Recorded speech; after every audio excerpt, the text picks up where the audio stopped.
एतेः चतुर्दशः पाठः अस्ति। महाकवि कालिदासः। संस्कृत साहित्य महाकवि कालिदासः सर्वेषु श्रेष्ठो अस्ति। संस्कृत साहित्य में महाकवि कालिदास का जो स्थान है सबसे ऊंचा है, क्योंकि उनमें ज्ञान की इतनी भंडार भरी है जिसके बारे में कल्पना नहीं की जा सकती है। अयम कवि कदा कुत्र च जन्म लब्धवान अस्य जीवनचरितं च किमित्यादिषु विषयेषु विविधा मताः सन्ति। इनके जन्म को लेकर के अनेक मत हैं। इनके जन्म को लेकर के किसी को भी ज्ञान नहीं है, किंचित ही ज्ञान है कि इनका जन्म कहाँ हुआ है, कब हुआ है। क्योंकि पहले लोगों को लेखा जोखा रख पाना काफ़ी मुश्किल होता था कि किस व्यक्ति का जन्म कब हुआ है। जैसे एक छोटी सी कहानी बताऊँ मैं। डॉक्टर मनमोहन सिंह का नाम सभी लोग जानते हैं, भारत के भूतपूर्व प्रधानमंत्री। जब वो छोटे से बच्चे थे, उनका दाखिला कराया गया स्कूल में, तो शिक्षक ने पूछा कि बच्चे का नाम क्या है। तो उनके पापा ने बोला एमी के में नाम रख दो, ये कौन बड़ा होकर पीएम बनना है, मतलब इसका ऐसा भी कुछ नाम रख दीजिए, ये कौन बड़ा होकर प्रधानमंत्री बन जाएगा। और कहते हैं कि लोगों की जुबान पर कभी कभी सरस्वती विराजती हैं। वो बच्चा बड़ा होकर के सच में प्रधानमंत्री बन गया। तो इनके विषय में ऐसे ही किसी को ज्ञान नहीं था कि ये इतने महान कवि बन जाएंगे। तो इनके जन्म को लेकर के लोगों के पास ज्ञान की कमी है। एक बार की बात है, मैं कहानी सुनाना चाहता हूँ। सर, लड़की वाला कहानी नहीं बताएंगे, वो बताएंगे। एक लड़की थी, बहुत सुंदर और बहुत विद्वान, पढ़ने में अच्छी थी। वो राजा की बेटी थी, लेकिन उसके साथ वो घमंडी बहुत ज़्यादा थी।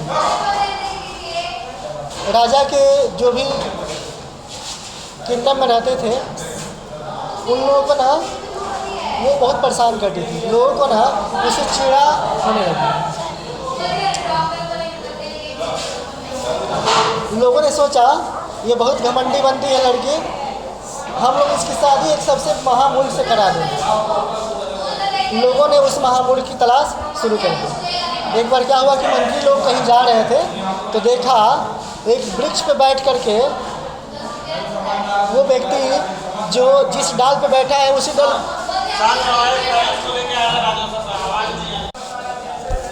उन्होंने देखा कि वो महामूर्ख कितना है। वो व्यक्ति क्या किया है, जिस डाल पे बैठा है उसी डाल को काट रहा है।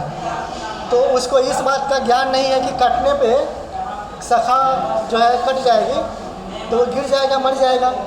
इससे बड़ा महामूर्ख कौन हो सकता है। लोगों ने सोचा क्यों ना हम उस पंडित जो है लड़की महामूर्ख जो घमंडी है उसकी शादी इससे करा दें। लोगों ने उनको नीचे उतारा और बोला कि हम आपकी शादी एक सबसे सुंदर सुकन्या से कराने वाले हैं, लेकिन आपको अपनी जुबान बंद रखनी है, क्योंकि आप कितने महामूर्ख हैं हम लोग देख रहे हैं आपके इन कर्तव्यों से। बोले ठीक है, सुंदर कन्या किसको अच्छी नहीं लगती है, शादी हो जाए उससे। लोग बोले कि वो जब भी कुछ बात बोलेगी तो आप हाथों से इशारा कीजिएगा, मुंह से नहीं बोलिएगा, नहीं तो मुंह से बोलेंगे तो पता चल जाएगा कि आप पढ़े लिखे नहीं हैं। लोग ले गए दरबार में। वहाँ उस लड़की ने पूछा कि ठीक है, हम इसकी विद्वता की जांच करना चाहते हैं। बोले कि ठीक है। वो बोले लोग कि ये व्यक्ति जो है बोलेगा कुछ नहीं, सिर्फ हाथों से इशारा करेगा। उस लड़की ने पूछा कि भगवान कितने हैं, ईश्वर कितने हैं। लड़की ने बोला कि भगवान कितने हैं, एक या दो। ऐसे लड़की ने इशारा किया। इनको कुछ समझ में नहीं आया, तो इनको लगा कि वो बोल रही है शायद मेरी एक आंखें फोड़ देगी। ये बोले कि ऐसे मतलब मैं तुम्हारी दोनों आंखें फोड़ दूंगा। वो बोली कि ये तो गलत बोल रहा है, भगवान तो एक ही है, दो बोल रहा है। तो वो बोले कि नहीं नहीं, ये सच बोल रहा है। ये कहना चाहता है कि भगवान एक नहीं, भगवान दो है। एक भगवान जो ऊपर है और एक हमारे शरीर में जो आत्मा है वो भी भगवान है। तो ऐसे ऐसे सवालों का जवाब दे करके उनकी शादी उनसे हो जाती है। आगे जब पता चलता है कि ये महामूर्ख है, तो वो तलवार लेकर के मारने दौड़ने पड़ती है इनको। ये भागते भागते जाते हैं और एक मंदिर में पहुंचते हैं तो पत्थर से टकरा के ये गिर जाते हैं। गिरने के साथ क्या होता है, इनका जिह्वा जो होता है दांत ऊँचे फंस जाता है और कट जाता है। आप लोग जानते हैं कि जीभ कट जाता है तो बोल नहीं पाते हैं हम लोग। ये महाकाली के बहुत बड़े भक्त होते हैं, माँ काली के। ये कहते हैं माँ काली से कि विद्योत्तमा हमें मारने दौड़ रही है। इनकी पत्नी का नाम होता है विद्योत्तमा। तो ये जुबान से लड़खड़ा रहे होते हैं तो बोलते हैं ये कि विद्या दो माँ। काली माँ से कहते हैं कि विद्या दो माँ। विद्योत्तमा को ये गलती से क्या बोलते हैं, विद्या दो माँ। और इनको बहुत सारा ज्ञान मिल जाता है और उसके बाद ये कहे जाते हैं कालिदास। तो गलती से उनके जुबान से निकला विद्या दो माँ, और उससे जैसे कुंभकर्ण का जुबान फिसल गया था, माँ सरस्वती उनके जुबान पर बैठ गई थी और बोली थी कि मैं निंद्रासन चाहता हूँ। तो निंद्रासन के वो देवता बन गए, निंद्रासन में जाने वाले व्यक्ति बन गए जो हमेशा सोते रहते थे। अब आगे की कहानी जानते हैं। विद्योत्तमा नामनी एका विदुषी राजकन्या आसीत। विद्योत्तमा नाम की एक राज्य कन्या थी। कहानी तो हम लोग जान चुके हैं। अब संस्कृत में कैसे लिखा गया है उसको समझते हैं। यह माँ विद्या परिजुष्यति सह मम पति भविष्यति इति तस्या घोषणेति। वो बोली कि मैं उसी को पति स्वीकार करूँगी जो पढ़ा लिखा होगा, जो विद्वान होगा उसी को मैं पति स्वीकार करूँगी। अनेकाः विद्वांसः तत्तया सह सत्रास्ता कृतवन्तः परम ते सर्वापराजिताः। वहाँ जो लोग भी आते थे उनके दरबार में सभी लोग उससे हार जाते थे। संस्कृत में वो क्वेश्चन पूछती थी, प्रश्न करती थी और सभी लोग उनसे हार जाते थे। पराजयेन कुपिताः ते कपटेन एकेन मूर्खजनेन सह विद्योत्तमा विवाह कृतवान्। और क्या क्या प्रक्रियाएं की गई, उस लड़की की शादी करा दी गई एक महामूर्ख से, जो कहानी विदित है आप लोगों को, कहानी मैंने सुना दिया है। एकदा रात्रो उत्सव बुधवानी श्रुत्वा उत्सव स्त्रीन च मूर्खजना कथितवान्। एक बार की बात है, रात को किसी ने आवाज़ लगाया कि मूर्ख मूर्ख जागो। वो कौन था? तो विद्योत्तमा थी। उसको ज्ञान हुआ कि ये महामूर्ख है तो उसको आवाज़ लगा रही थी।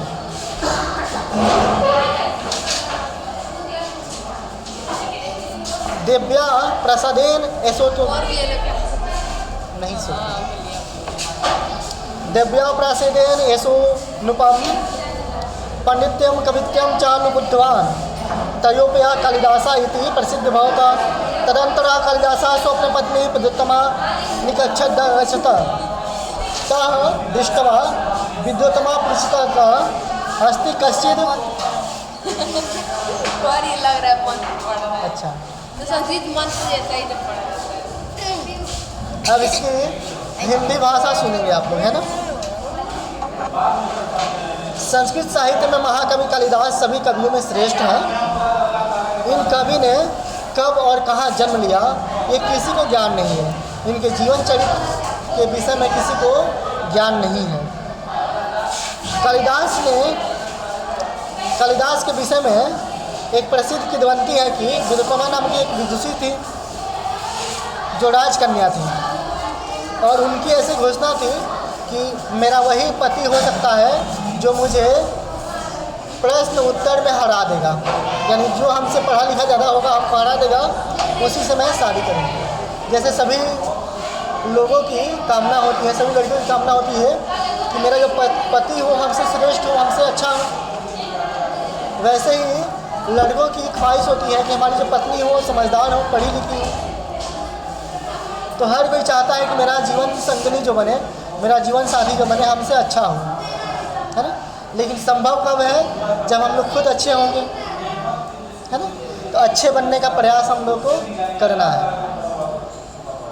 अनेक विद्वानों ने उनके जो ये इस प्रश्नोत्तर का विषय था उसमें वो लोग हार गए थे। और जब कोई हारता है तो वो क्रोधित भी होता है, उसको गुस्सा भी आता है। ऐसे लोग क्रोध से भरे पड़े, लोगों ने सोचा कि हम इसकी शादी एक ऐसे महामूर्ख से कराएंगे जो इसको जीवन भर भोगना पड़ेगा। आज की क्लास में यही रखते हैं। महामूर्ख